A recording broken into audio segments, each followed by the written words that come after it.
Oh, good Lord, Ryan. Let's not bring up memories like that. Which one? I can't show the world, but Oh, whoa. That's back in the other one. yeah, it's in the old shop. I was looking for a video of Jake on the other side of the door and us on the other side, but I can't find it. So, Dude, it is never good to live in the past, but I do love going down memory lane sometimes. It is funny. occasionally funny. get some good. Well, Yeah. you kind of got to rekindle those memories, Yeah. because otherwise you'll forget about them. And I honestly am worried, at least speaking for myself, I oftentimes forget so much. Like, I don't even remember what we did last week because I'm so focused on doing whatever we're doing now. Right. We're moving at 1,000,000 miles an hour. That, I hear these old guys talking about, oh yeah, I remember when we did this and we went down to this street and then they were sitting here and you got that and Like, how do you remember that? Yeah, and I'm like, holy frick, I hope I'll remember these things, So it's good that we bring them up. Yeah, I like that. It's funny, One time, we were out to eat at our favorite place called Zorba's, and they have these drinks that are like half liquor, half Red Bull, and Serious concoction. like a full Red Bull can. Jet fuel. And Jake took it upon himself for some reason to drink 4? You drank two. You tried to drink 2 in under a minute, and then you failed. So you went and got two more and tried to drink them in under a minute. I have the video. There is 6 total, and I think that would have been the tipping point. And then you got CJ coming around the corner with 12 Yag bombs. Yeah, and I'm pretty sure Jake and I drank 10 of them. Yeah, between the two of us. It was easily the most rambunctious I've ever seen a human being. Rambunctious. I've never seen a human act the way that you acted. So we get Jake back to the shop, our old shop at the time, and Ryan had his F-150, and Jake was so rambunctious we had to just lock him in the back tailgate of the F-150 to just look at each other and go, what do we do with this guy right now? We're like figuring out the options, like, do we bring him home? Do we let him stay in the box? Do we put him to bed upstairs? And we're just like, what do we do? Meanwhile, he's...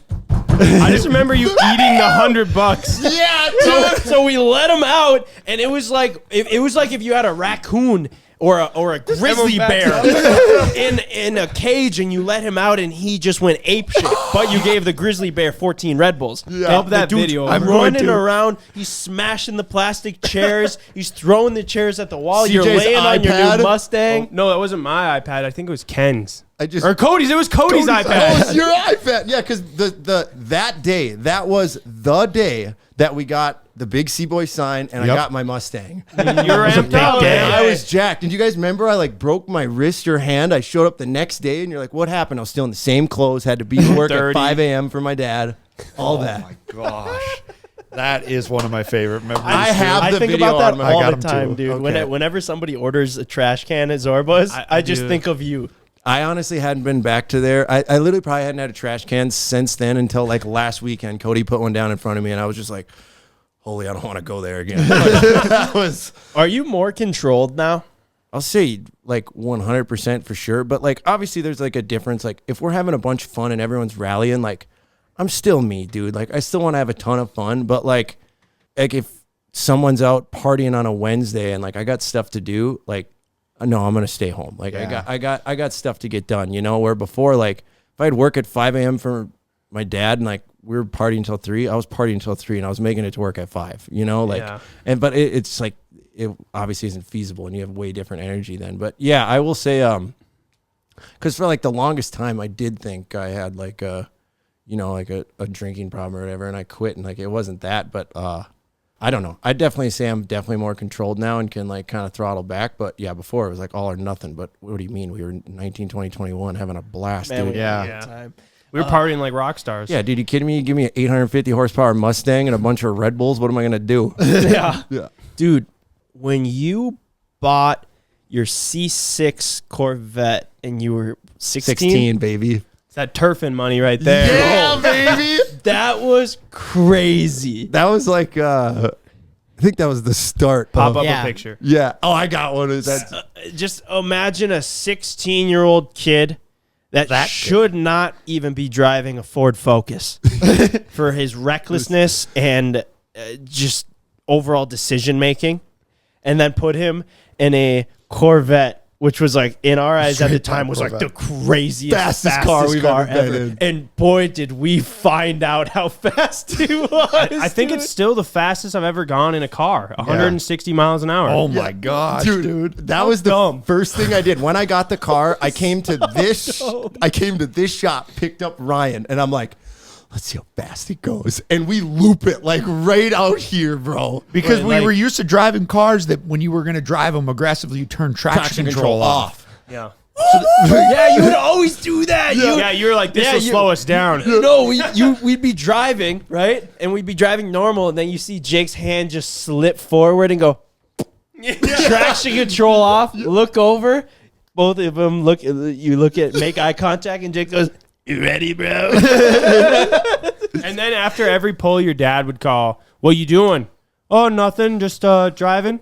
"You driving nice?" "Yeah, yeah." "Yeah, bullshit. I can hear you all the way across." Well, dude, so that was the thing. So obviously I had to be on my dad's insurance and everything. And so like the rule was like I could get it, be on his insurance if he's allowed to put like a tracker in it, right? So it shows my speed and everything, right? So like anytime I'd get on it, it would just be like totally recorded. And I knew the phone call was coming after. But I think one of my favorite memories in that car is when I was with you and I thought I messed it up. We were driving to your dad's house and your dad was going to take a look at it and something with like the oil pressure was going wrong. So we were going to like limp it there. And CJ's like, just take it easy, be nice. And we're just watt throttle everywhere. And he's like, you're gonna nuke this thing, bro. Jake had no engine remorse, or I don't even know what Mechanical it is. sympathy. If you have any sympathy or even like No, you were a car touch- sociopath. Yeah. touch to like this vehicle is on its last leg. You don't have any touch that. You're like, Let's kill keep it. riding it hard. Yeah. Dude, you were driving your mom's Outback. Yeah. Blew it up. You blew it up. My In the favorite, parking lot of the school. my favorite feature is Out daily driver. Yeah, just ruined you her car. drove it for a Shouldn't have day. shit. After that, no car drive. I had wish I to- had another one. I had to put a new motor into that car, and then we ended up just ruining it anyways. But the funny thing is the reason you got that Corvette is you wrecked your first car, which was a Jeep Grand Cherokee. You rolled it right in front of you, going back to like where you maybe used to be even slightly more or much more unpredictable. You would just like go into wild man drift mode. And so you right in front of me started drifting and then just dipped off into the ditch and rolled on the roof right in front of me. Dude, I will never forget that because it was like New Year's Eve.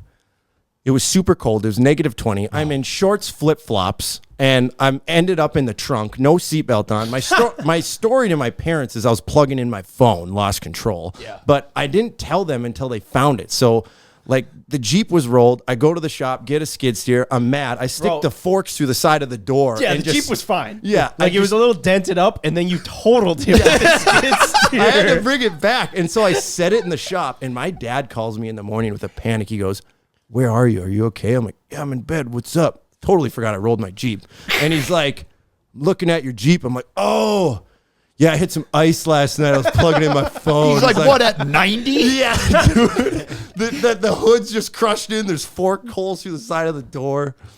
Oh man, that was so funny. Yeah, I remember there was a point when you were trying to flip it over nicely and we weren't using like chains or any type of logic. We just used the bucket. And after a few missed ones, you just like, what?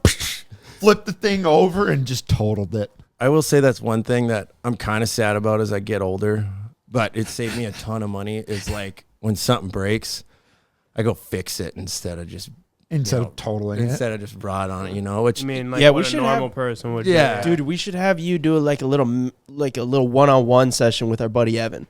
have you haven't figured that out yet? Wreck it all. drive it into the ground. Jake, when I think about our early YouTube videos and what made them so special, it was the group camaraderie and everyone just having a good time and your compulsive buying and your compulsive acts. Everything that you did very impulsively, where it would half of it would happen and then the camera would capture the other half because it was happening no matter what. Right. But like you going to buy the shifter cart, so compulsive. And CJ was just like, no, let me come. And you were damn near down the driveway before he could jump in the back of the You almost truck. didn't let me film the buying of the cart. I do which, remember like, think that. about that. Like that vid was kind of like a Kickstarter. It was a staple, dude. You know, like it gave us that boost.